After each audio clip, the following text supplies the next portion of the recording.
Howdy y'all, I'm Mr. B and you're watching my tip talk on topic 2.7, comparison of economic exchange. By now you hopefully know the routine. Use this video and the others like it to store up some edible evidence for your brain vomit, which you can regurgitate out onto the LEQ and maybe get an extra point or two on the exam. And as always, this is my website, mrb.world. Go there, bookmark it, or pin it for all the resources that I can work up for you, like key terms, important people, notes, maps, video lists, other resources. And follow me.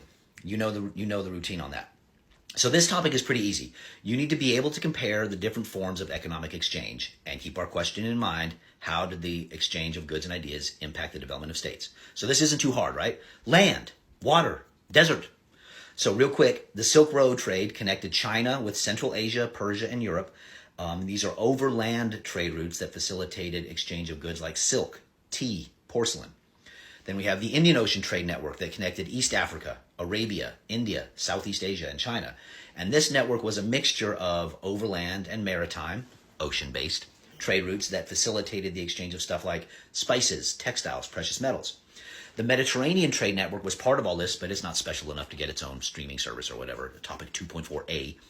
But this network connected Europe to North Africa and Southwest Asia through maritime, ocean-based, trade routes that facilitated goods like textiles, spices, precious metals. And the Trans-Saharan Network, which connected North Africa with West African trade kingdoms and facilitated exchange primarily of gold, salt, and slaves. Despite their differences in geography and their organization, they shared some similarities in terms of their impact on local economies. For example, they all facilitated the growth of urban centers, trade cities that served as hubs for trade and commerce. And of course, they all resulted in economic benefits that all the regions that participated in benefited from.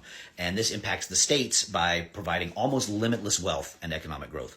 But there are some significant differences among these networks in terms of their organization and some of the practices. So the Indian Ocean trade was characterized by it was a decentralized system with a lot of small-scale traders operating independently, while the Silk Road was more centralized with large-scale merchants controlling much of the trade, as well as large empires running the whole thing, like the Mongols. So make yourselves a T-chart, or since there's 3 of these networks, I like to call it like a pie chart, like a line and 2 things. Yeah. List the things that they have in common and the things they have different, and then file it away, edible evidence, to do a little vomiting from your brain for the LEQ to compare and contrast trade in the time period. If you have to write about it, talk about technological advances, social impacts, cultural exchange, the types of goods they exchanged, and how they were produced. At a minimum, you could talk about some of them used boats and some of them used camels. Those are all ways you can compare and contrast if you have to do that for one of the free response questions. So until next time, when we're going to start a whole brand new era and a brand new unit, I'll see you then.